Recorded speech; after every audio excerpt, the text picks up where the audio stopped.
Alléluia, alléluia, alléluia. Bonjour les bien-aimés. Soyez bénis dans le nom puissant de notre Seigneur Jésus-Christ. Alléluia. Aujourd'hui, nous sommes au 30 juillet 2023. Alléluia. C'est votre servante moyen. Il faut aimer, il faut partager, il faut s'abonner. Alléluia. Notre Seigneur Jésus-Christ est tout puissant. Notre Seigneur est réel. Il est fidèle. Il est Dieu. Il est omniscient. Il est omnipotent. Il est omniprésent. Jésus-Christ est Seigneur. Jésus-Christ revient bientôt. Le Seigneur Jésus-Christ revient bientôt. Alléluia. Il y a beaucoup de guerres, beaucoup de palabres, des ondits. Il y a beaucoup de choses qui se passent. Mais je dis, toi, chrétien, reste ferme. Prions notre Dieu, soutenons les politiciens. Alléluia. Que son nom soit béni. Jésus-Christ est si merveilleux. Voilà, nous allons lui présenter ce moment.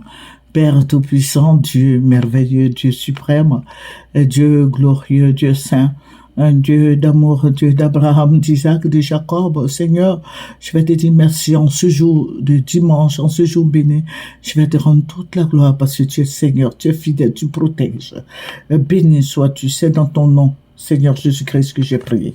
Amen. Voilà. Nous allons prendre Exode 17, verset 16. Il dit parce que la main a été levée sur le trône de l'Éternel, il aura guerre de l'Éternel contre Amalek de génération en génération. Il y a d'autres versets encore qui vont nous aider. Alléluia.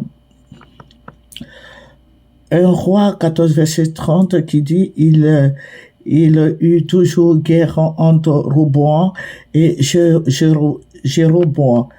Alléluia. Il y en a bien d'autres encore, on peut lire. Voilà, Proverbe 10, verset 12 qui dit, la haine excite des querelles, mais l'amour couvre toutes les fautes.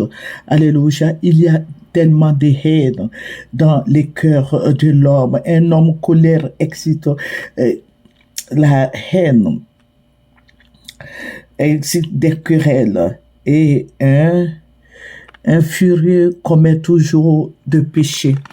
Alléluia. Voilà, notre Dieu, il est si merveilleux, il est si bon.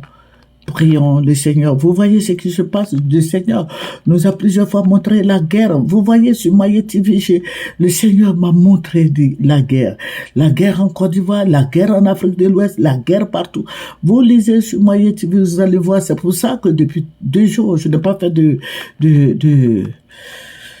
commentaires sur ce qui se passe. Le coup d'État au Niger, tout ça.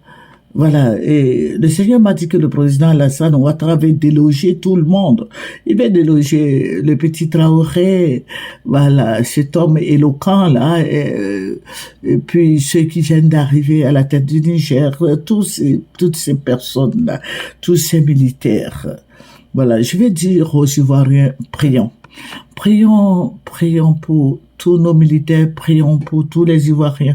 Le sang a tellement coulé. Ce n'est pas, les gens disent, bon, les Ivoiriens sont peureux. Mais je préfère qu'on dise que les Ivoiriens sont peureux que de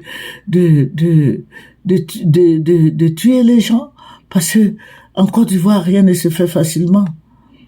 Vous voyez? En France, il y a eu des marches, mais il n'y a pas eu de mort. Mais c'est parce qu'il y a un policier qui a tué un petit. Vous voyez ce qui s'est passé, mais en Côte d'Ivoire, à chaque fois qu'il y a des marches, les gens meurent, les gens sont emprisonnés, voilà, on coupe la tête des gens. Donc, les Ivoiriens sont fatigués. N'encouragez pas les Ivoiriens à faire coup d'État. Voilà, n'encouragez pas ces genres de choses. Parce que moi, j'ai peur des militaires. Voilà, parce que quand ils viennent là, tu ne fais pas attention, ils vont te tirer là-dessus. J'ai peur des militaires. Vous savez ce qui s'est passé, le Seigneur va me ravir en rêve, va me ravir en esprit, et je vais me retrouver devant des militaires. Ça, c'est avant-hier que le Seigneur m'a révélé. Avant-hier. Et on nous apprenait à manipuler les âmes. Et puis, j'ai dit que moi, je ne peux pas faire. Je ne peux pas faire parce que on m'a donné un pistolet, on m'a dit de tirer sur quelqu'un. Et puis, j'ai dit non, moi, je ne vais pas tirer sur lui. Parce que la personne me faisait tellement pitié. Je ne pouvais pas tirer. Les gens criaient, mais tue-le, c'est un ennemi, tue-le. Je dis non, pas question. Et c'est dans ça là que je me suis réveillée. Vous voyez, il y a beaucoup de choses. Les gens souhaitent qu'il y ait coup d'État en Côte d'Ivoire. S'il y a coup d'État là, les gens vont s'entretuer. Le sang va couler. On dit, ouais, mais tous ceux qui sont sur les réseaux sociaux, qui sont en train de dire, faites coup d'État, voilà, sortez, ne sortez pas. Ne sortez pas ivoirien, ne sortez pas. En aucun cas, ne sortez. Ne sortez pas pour encourager qui que ce soit. Les militaires, vous les encouragez. Vous savez où les militaires vont descendre? Peut-être c'est chez vos parents, c'est dans votre village. Les gens encouragent le coup d'État, mais il ne faut pas encourager parce qu'il y a des pertes de vie humaines dedans. Amen. Il y a perte de vie humaine. Vous voyez la marche de 2019, non, c'est 2019 ou 2020 là pour les élections. Vous avez vu comment les Ivoiriens étaient taillardés? Vous avez vu comment ils ont coupé la tête de Kofi Nguessan Toussaint? Vous avez vu qu'il y a eu plein de morts. Donc, je vais dire aux chrétiens de faire beaucoup attention. Et dites à vos enfants qui sont sur les réseaux sociaux de ne pas encourager le coup d'État en Côte d'Ivoire. N'encouragez pas le coup d'État en Côte d'Ivoire. Voilà, parce que ça va pas être facile. Les gens vont tuer les civils. Vous voyez, les militaires que vous voyez là, ils sont très violents. Ils sont violents, ils vont tuer. Nous avons Dieu. Nous pouvons fléchir les genoux.